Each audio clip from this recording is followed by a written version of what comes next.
En los años recientes, muchas obras literarias y cinematográficas han deformado gradualmente la interpretación original del vampiro de la de un monstruo aterrador y asesino a uno cursi, algo romántico y casi cómico. Pero la realidad, detrás del concepto de vampirismo, es mucho más aterradora, nacida de una ráfaga de asesinatos brutales y horribles.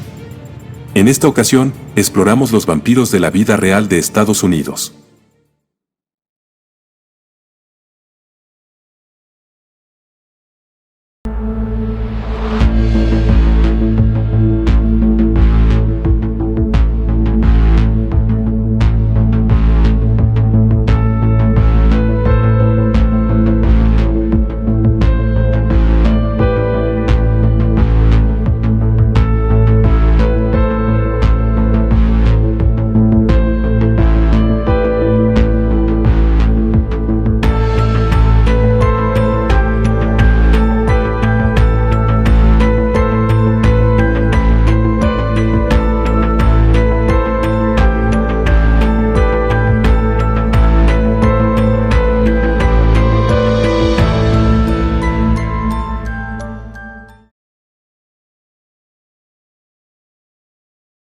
Primeras referencias al vampirismo.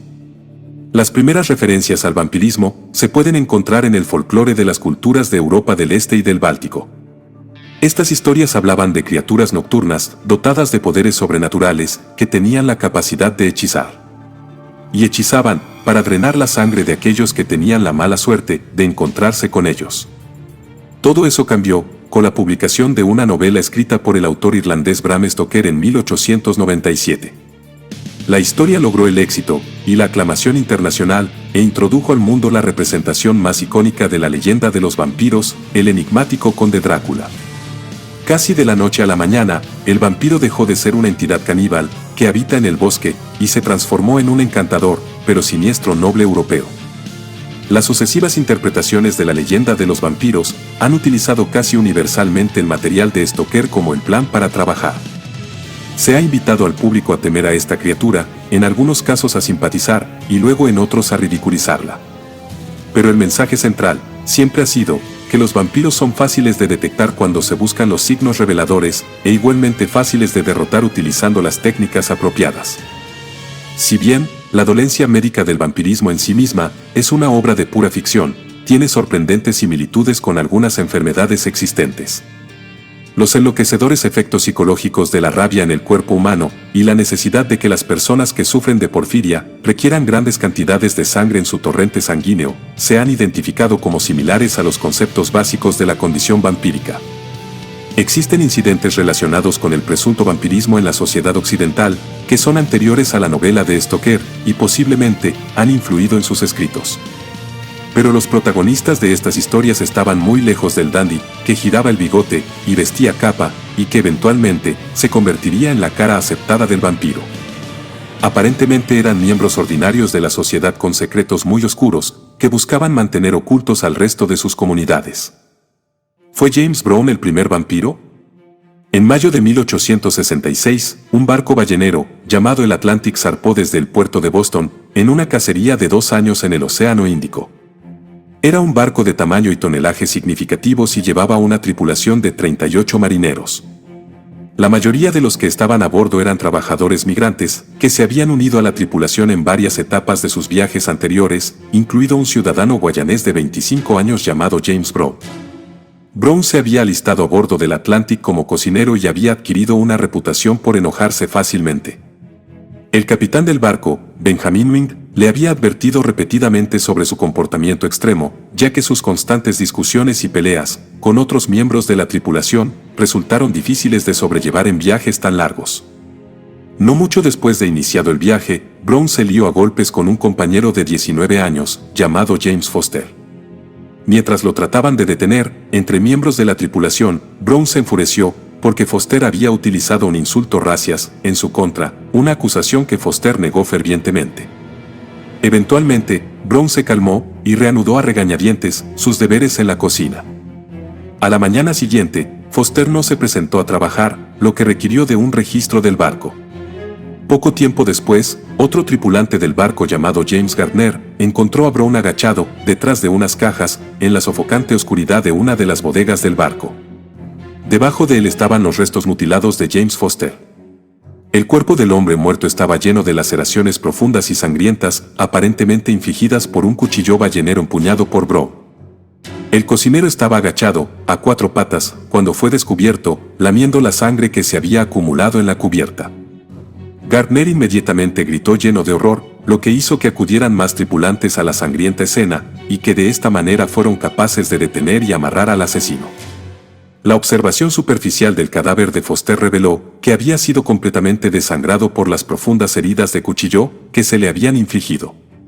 Peor aún, el cuerpo de un segundo joven, miembro de la tripulación, estaba escondido a poca distancia, igualmente sin sangre. Brown arremetía contra quien intentara comunicarse con él, aparentemente poseído por el mismo diablo. Brown fue esposado y arrojado a una celda hasta que un barco pudo llevarlo a él y a los testigos a Boston para su juicio. El 13 de noviembre fue declarado culpable de los dos asesinatos y condenado a muerte. En una extraña peculiaridad del destino, Brown sería salvado de la horca por nada menos que el propio presidente de los Estados Unidos. Andrew Johnson había asumido la presidencia tras la muerte de Abraham Lincoln y era conocido por su simpatía y clemencia hacia aquellos a los que se les había dado la pena de muerte. La ejecución de Brown fue detenida y en su lugar fue condenado a cadena perpetua. El marinero fue trasladado a la prisión estatal de Charlestown, en Massachusetts, convirtiéndose rápidamente en uno de los reclusos más problemáticos. Había rumores del asesinato de otros dos prisioneros por parte de Brown, y se mantuvo en secreto por las autoridades de la prisión, para evitar el interés indebido de la prensa. Pero en 1873, Brown había arrastrado a un compañero recluso, que había apuñalado 7 veces, en un aparente intento de drenarle de su sangre. El ataque dio lugar a que Brown fuera trasladado a confinamiento solitario, pero los registros de la prisión muestran que aún así logró perpetrar otros 26 ataques contra guardias y otros reclusos, a pesar de estar aparentemente en confinamiento. Los carceleros no entendían cómo el prisionero escapó repetidamente de su confinamiento, poseyendo niveles casi sobrenaturales de fuerza y sigilo. En 1892, Brown fue encontrado encorvado sobre el cadáver sin vida de uno de los guardias. Aparentemente, había asesinado al carcelero con una pata de una silla, y estaba desgarrando a mordidas una herida irregular que había infligido en la garganta del hombre muerto. A raíz de su tercer asesinato, fue declarado criminalmente loco y trasladado a una institución mental de Santa Elizabeth en Washington, D.C. El exmarinero permanecería allí hasta su muerte 3 años después. La mayoría de sus compañeros de tripulación ya habían fallecido cuando el Atlántico naufragó frente a la costa de San Francisco durante una tormenta muy fuerte, que algunos cronistas han señalado que puede haber servido de inspiración para la llegada de Drácula en la novela de Bram Stoker. Pero aunque Brown es uno de los asesinos vampíricos más notorios de Estados Unidos, de ninguna manera fue el primero. La remota comunidad de Dillsboro en Carolina del Norte se encuentra a medio camino entre las ciudades de Charlotte y Atlanta, enclavada en la base de las grandes montañas humeantes. No sería reconocida oficialmente como una ciudad hasta principios de la década de 1880, con la llegada de la compañía de trenes, Murphy Branch Railroad, pero el asentamiento llamaría la atención nacional por primera vez más de un siglo antes de esto, después de una serie de brutales asesinatos. La famosa familia Alford. En la primavera de 1788, un médico llamado Alford se mudó a Dillsboro, con su esposa y su hijo, construyendo una gran residencia a orillas del río Tuckasegee. Se instaló un consultorio y una farmacia en 2 de las habitaciones de arriba, y un flujo constante de gente del pueblo pronto visitó a la familia en busca de tratamiento para varias enfermedades y dolencias mundanas. Después de unos meses, 2 trabajadores, que habían sido tratados recientemente por el Dr. Alford, murieron de repente. Su muerte había sido completamente inesperada, y cuando no se pudo identificar una causa obvia de muerte, comenzaron a circular acusaciones contra el médico. Se necesitaría la intervención del pastor local para calmar a los miembros más necios de su congregación. Pero varias semanas después, la esposa del ministro estaba a punto de irse a la cama por la noche, cuando se dio cuenta de que la puerta del dormitorio de su hija pequeña estaba entreabierta. Al entrar en la habitación, vio la silueta de una figura oscura de pie sobre la cama de la niña, y gritó para pedir ayuda. Mientras el intruso huía por la ventana abierta del dormitorio, el pastor vino corriendo. Al entrar, su linterna iluminaba el cuerpo de su hija muerta, y 2 heridas abiertas en su garganta. Durante las siguientes noches, la población se llenó del miedo, ya que los informes de una criatura voladora gigante que giraba por encima de la ciudad se extendían como un incendio forestal. Las puertas y ventanas, que antes se dejaban abiertas por la noche, ahora estaban bien aseguradas y atornilladas, con familias acurrucadas durante la noche en un dormitorio por seguridad. Una noche, un par de ancianos residentes fueron despertados por un golpeteo fuerte en su puerta principal. Encontraron a su joven nieto afuera, sin aliento y aterrorizado, alegando que un monstruo había atacado a su madre y a su padre. Una vez que se reunió un número lo suficiente grande de hombres, se pusieron afuera de la casa de la familia. A su llegada, descubrieron los cuerpos de los padres y de 2 hermanas jóvenes, todos asesinadas por la pérdida de sangre, producido por horribles lesiones en el cuello. Una gran búsqueda en la casa y sus alrededores por parte de detectives, pagada por el ayuntamiento, no descubrió ninguna pista sobre la identidad del asesino de la familia. Y a medida que los siguientes 6 meses pasaron sin más incidentes, la gente del pueblo comenzó a bajar gradualmente la guardia. Pero en febrero de 1789, la muerte volvió a llegar a las calles de Dillsborough. 2 hermanos se despertaron por los gritos que venían de la casa de sus vecinos, y después de haberse armado con sus herramientas de trabajo, corrieron rápidamente a la puerta de al lado para investigar. Al irrumpir por la entrada principal, vieron una forma oscura que huía a través de una ventana abierta, dejando atrás los cuerpos sin vida de la joven pareja, que residía en la casa.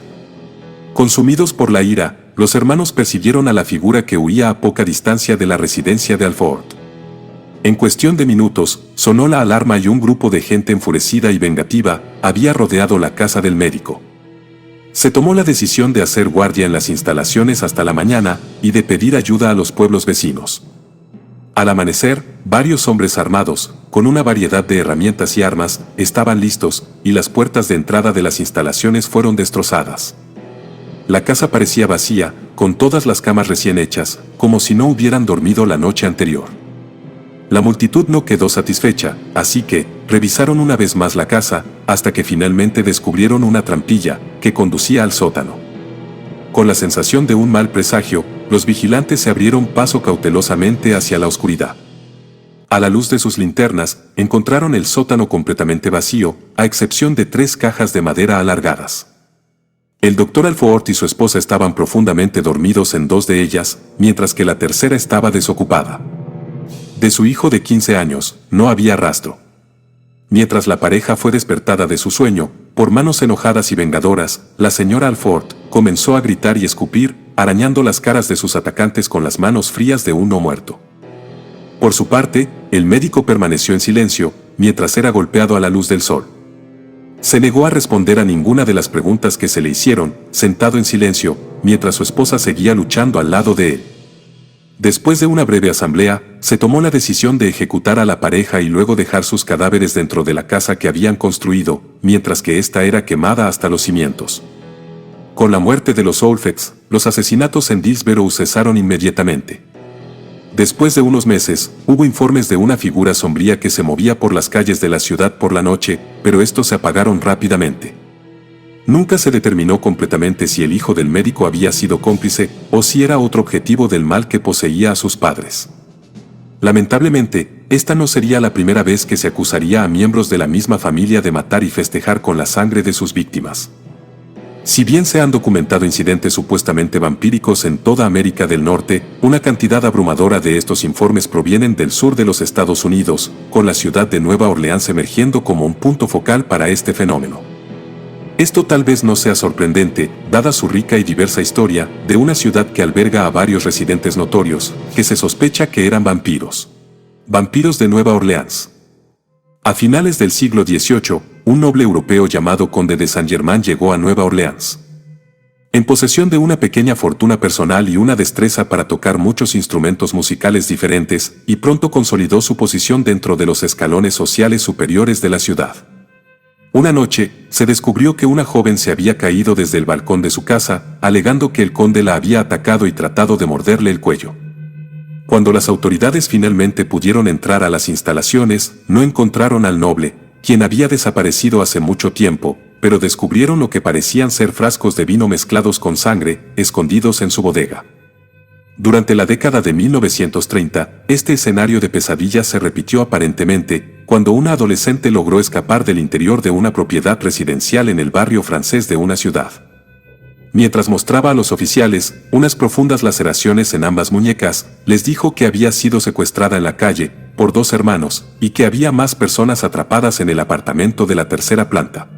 La policía encontró a 4 de las víctimas apenas vivas en el interior, atadas a sillas y todas con cortes idénticos en las muñecas, que habían estado drenándoles lentamente la sangre de sus cuerpos.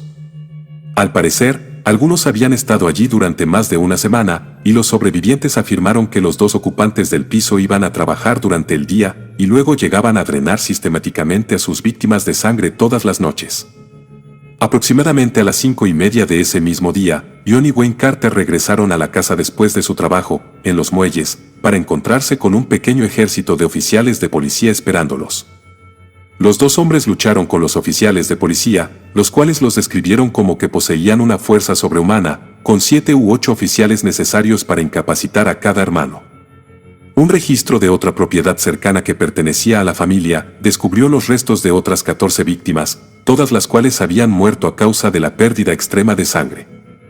Posteriormente, los hermanos fueron juzgados por múltiples cargos de secuestro y asesinato, y fueron condenados a muerte. La familia Carter había residido en Nueva Orleans durante varias generaciones y era propietaria de una cripta en uno de los cementerios de la ciudad. Después de que fueron ejecutados, los cuerpos de los 2 hermanos fueron transportados a esta cripta, sus restos colocados dentro, junto a los de los miembros anteriores de la familia. Varios años más tarde, cuando se volvió a abrir la tumba para enterrar a otro pariente, se descubrió que los cuerpos de John y Wayne estaban inexplicablemente desaparecidos. Más tarde se informó de avistamientos no confirmados de un par de figuras sombrías que se asemejaban a los hermanos en las cercanías de su apartamento. Pero la historia de los vampiros Carter todavía tenía un extraño giro del destino. Se informó de que una de sus víctimas sobrevivientes, un joven llamado Felipe, sería arrestado, acusado de los brutales y sangrientos asesinatos de varios hombres sin hogar locales. Y bien, ¿qué opinas de estos relatos? ¿Crees en los vampiros? ¿Tienes alguna historia que nos quieras compartir? Si gustas ver tu relato en este canal, envíalo al correo que aparece en pantalla. Y apóyanos con tu suscripción, me gusta y sus comentarios, para poder seguir produciendo contenido como este. Les envío saludos desde México. Es un gran placer que nos vean y se suscriban, y sus comentarios nos ayudan a mejorar. Muchas gracias por sus comentarios. De verdad son muy inspiradores, y tratamos de mejorar en base a sus opiniones, en la medida de lo posible. Esto fue Relatos para no dormir.